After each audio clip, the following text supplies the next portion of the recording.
everyone, my name is Carol, and today I'm going to be responding to Francisco Estrada's topic on fossil fuels. His main premise is the use of fossil fuels is detrimental to Earth and its inhabitants. His secondary claims are, first, the use of fossil fuels is negatively affecting humans. Secondly, the use of fossil fuels is detrimental to animals' livelihood. And his final secondary claim is global warming caused by combustion of fossil fuels is unattractive. To be honest, I don't see this as an argument. I see this more as an informative speech. There is not many people who are going to argue that fossil fuels are, wonderful for our health, or, it's helping animals at all. But what he doesn't mention is that the world already recognizes this problem and have already established procedures to amend the effects that burning fossil fuels have caused. Federal programs that have been regulated by the EPA, the Environmental Protection Agency, have created laws and acts such as the Clean Air Act of 1963, Air Pollution Control Act of 1955, and Air Quality Act of 1967. These acts basically just regulate and keep track of the amount of pollution we emit from using fossil fuels, and they have greatly reduced the amount of smog over the years.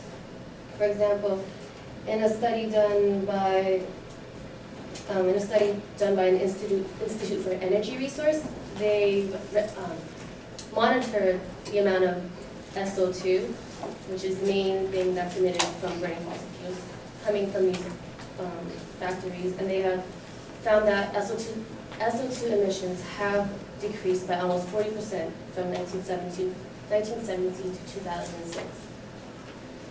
His secondary claim, the use of fossil fuels is detrimental to animals' livelihood by acid rain or oil spills and global warming. Similar to the argument I made earlier, precautions have already been made pertaining to the negative effects of using fossil fuels and have reduced damages over the past years. The Clean Water Act, established in 1972, they basically established the basic structure for regulating discharges of pollutants into the waters of the United States and regulating quality standards for surface waters, make sure they're clean. There are programs such as the National Oceanic and Atmospheric Association, which responds to more than 100 oil and chemical spills in the U.S., which threaten life, property, and public natural resources. His final claim, global warming caused by fossil fuels, is unattractive. Unattractive is very subjective. I'm not saying that smog is very beautiful or dead animals on beaches are beautiful either. But they basically rephrase his prior claims where they're damaging the animals, they're damaging our environment, and we've already stated that there are precautions that are trying to prevent these environments. One of the main things where we're trying to fix it is about smog, air pollutants and smog. Over the years, we have seen that California, LA, one of the most polluted, well, used to be the most polluted areas, have cleared up greatly over the past years. And I think that is. So in conclusion, his speech was more of an informative speech and did not take into consideration that there have already been acts and regulations to try to amend the problems.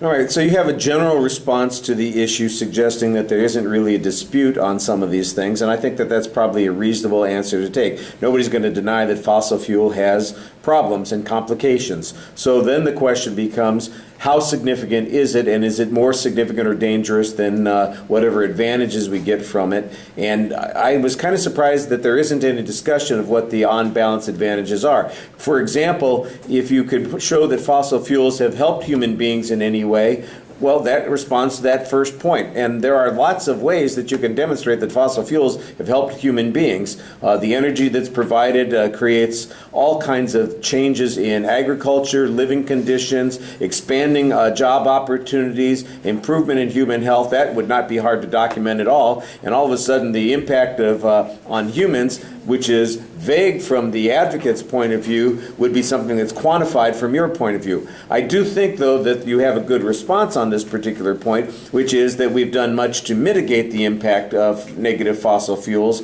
and so it's not like we're pretending that they have no impact. We, in fact, recognize that they have an impact, and we've put into place some policies to address those issues. They're not always as specific as they could be. The most specific one that you have is the sulfur dioxide decrease of 40% from 1970 to 2006. If that's the issue that the advocate's talking about, then that's a pretty direct response on that point. And I don't remember that the advocate talked about anything outside of that context. The animal livelihood, by the way, animals don't really have livelihoods. That sounds like a job. I mean, some animals have jobs, I guess, but I think what you're talking about is the well-being of animals. You basically talk about water issues here, and it's some of the same kinds of arguments that you're making on the first point. I don't remember that the advocates provided any specific information about the danger to animals here. So your argument, even though it's not specific to animals, it is talking about the water quality issue, and I don't remember if the advocate was talking about water quality in their second point when they mentioned the animal issue. The global warming argument, I'm not sure that the argument is really about how pretty the sky is because of pollution. When they say it's unattractive, I assume that there's some harmful consequence that occurs because of global warming. You could either challenge that global warming is substantially affected by fossil fuels. You could minimize the impact of global warming. You could show that we're engaged, like you did on the other points, in mitigation about global warming. You could challenge the significance of the impact of global warming. We get a vague argument referencing California and Los Angeles and the decline in some of the pollution that's going on here. That, I think, would probably fit better up on that first point than it does on this last point. All right, thank you.